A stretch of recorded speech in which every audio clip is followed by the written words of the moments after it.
3, 2, 1. Sports professor Rick Horrow keeping score.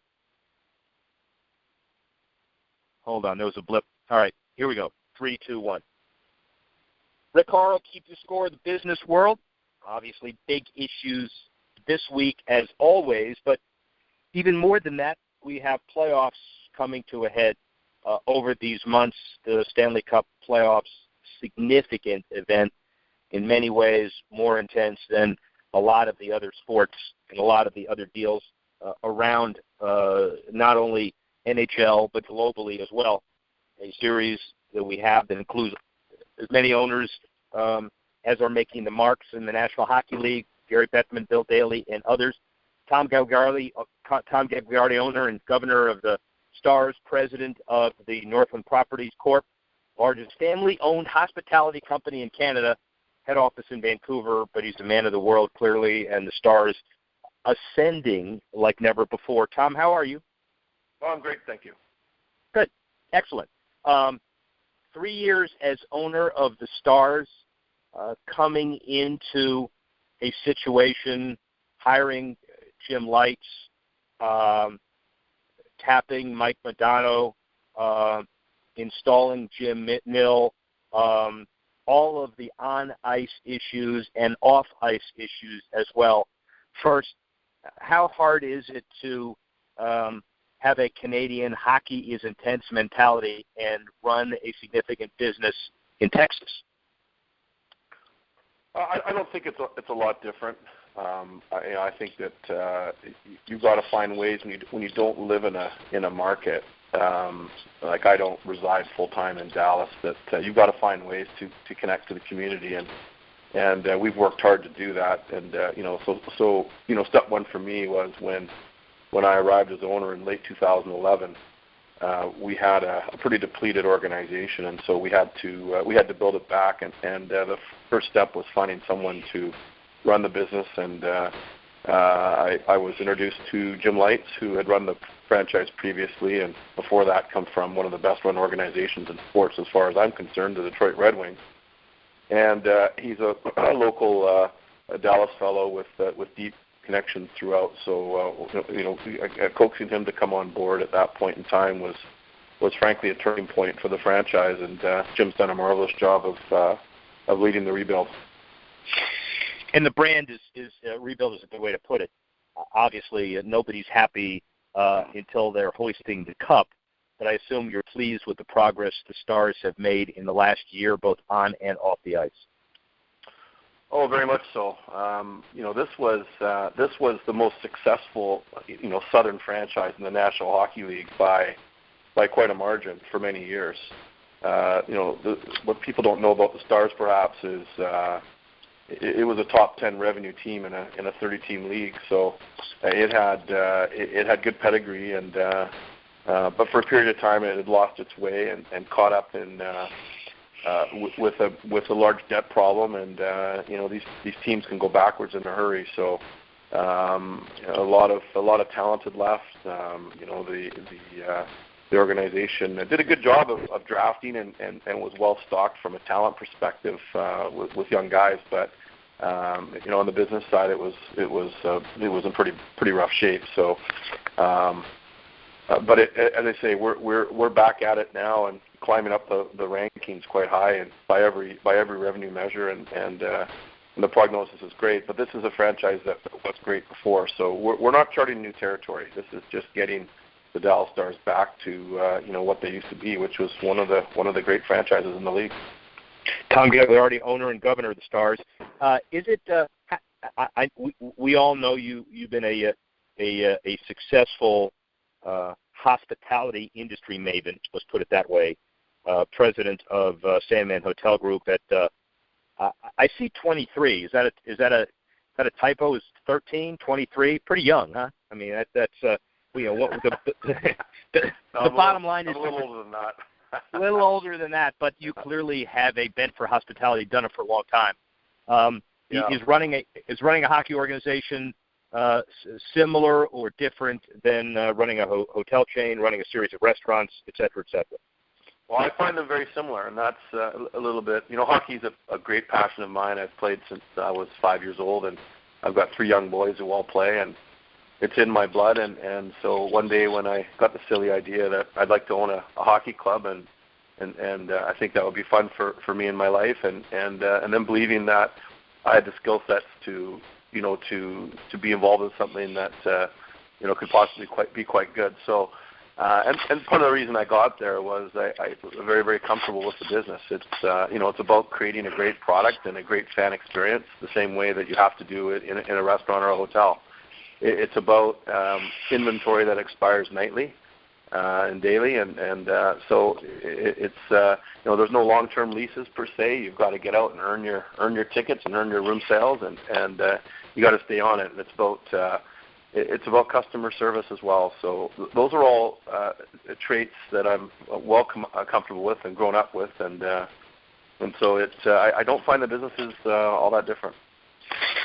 Of all of the owners and executives that we've talked to on this show, the inventory that expires nightly phrase resonates best, because I think it's probably what most people have to deal with on a regular basis, leading to many of the owners are now aware of the term decouching in all of its positive and negative terms. And as television gets better, and as you can watch the game on a whole bunch of different devices, and as Gary Bettman and Bill Daly in the league office talk about vertical integration of video product, is it harder or easier to get people to the facility?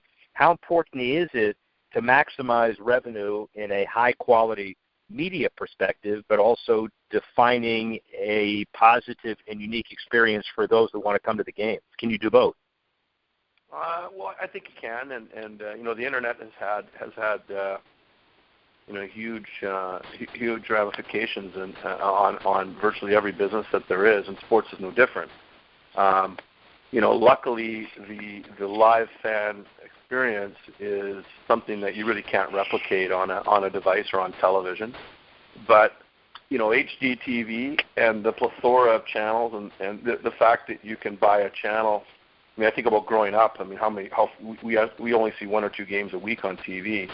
Well, now you can see, for a small monthly fee, you can see any game you want in HD. So, and if you want to watch that game on your iPhone, or you can. So, that's had a profound effect on the business, and so sports teams have had to make sure that they're able to monetize those eyeballs, because those are eyeballs that aren't buying tickets and in your arena. So, luckily, though, that the way sports works, that people still want to come live, and hockey's no exception. And so, you asked the question whether it's harder to sell tickets to a game today, and I don't believe that it is. And perhaps that's just the market size. I mean, Dallas, for instance, is now 6.5 million people, and luckily, these markets grow, and sports teams have monopolies on those markets. So, hopefully, the demand generators, the demand stays strong on all of these products. When you were growing up and at 26 becoming president of Northwest Properties Corp., which I assume is a few years ago, did you have any thought that you would be running a franchise in a league whose newest franchise value and price would be $500 million? Isn't that hard to contemplate? I think so. Yeah, I'm 48 now, and I first dabbled with buying an NHL club back in, I think, 2003. And I was close a couple times, and waited my turn in terms of the opportunity. And my mother is a Texan, and I've got half my family in Texas, and spent a lot of time there as a kid. So when that franchise looked like it might be available, I jumped at it, and fortunately was able to to buy it in 2011. So. Yeah, it is. I mean, I certainly, as a kid growing up, I mean, it was never ever thought you'd own an NHL team, and it's. I feel very fortunate to be in that position, and it's a great league. It's a great sport, and I love the competition. If you're in a unique position where you're in a huge metropolis, on the other hand, you got 3 other major league, even discounting soccer, NASCAR, etc., competitors. Do you consider the Cowboys and Rangers and Mavericks competitors of yours, or compatible in the same space? You know, they really are competitors. I think that we each have our demographic, and in some cases they're quite different. I think luckily in a market size like Dallas-Fort Worth, there's plenty of fans for everyone, but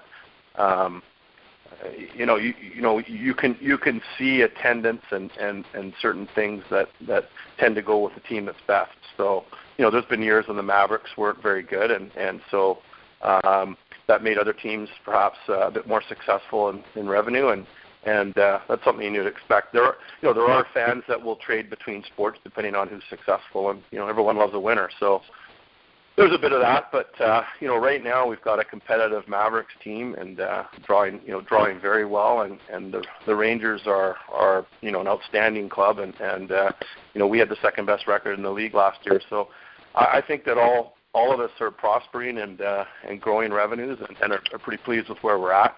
And then the Cowboys are the Cowboys. I mean, they're the gorilla in the room, obviously. And but we do compete. There's no question that we do compete.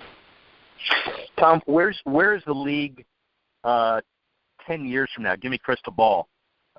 International expansion, rules. What are the 2 or 3 biggest things you see evolving over the next 5-10 years? Well, I don't. I have a hard time seeing international expansion, just because it's just so the business of hockey, for instance, in Europe is just so much different than it is here. You know, time zones and those types of things. So, you know, I'd like to think that we can grow our game in these markets, and you know, into Asia, for instance. And you know, the model obviously for me is you know, EPL in England, the English Soccer League, and worldwide following that it's got, and so it's our job now to expose the game and to grow it into other parts of the world. And whether that means we're playing regular season games there, exhibition games in Asia, and continue. We've done some of that in the past in Europe. That's probably the way I see the game continuing to grow, and the game's been growing by a strong number over many years now. So I think the prognosis is very good. The other thing is I think that you're seeing the percentage of Canadians as players in the National Hockey League continue to drop ever so slightly, and we're seeing more foreign players, and that's a good thing. We're seeing more Finns and Swedes and more Americans, and I think the more Americans we have helps grow the game too in the United States. But we're seeing double-digit growth in hockey in a lot of markets throughout the U.S. So I think the future is bright for hockey, and how we get there, it's hard to see, but I don't see. I think our game is in a good place right now. It's extremely fast. It's the rules changes the last few years, I think, have been very good. We're not seeing as much clutching and holding, and we're seeing speed, and we're seeing skill prevail. And I think whenever you have a sport where skill prevails, you're in a good spot. Final question, really important one. Which would you choose?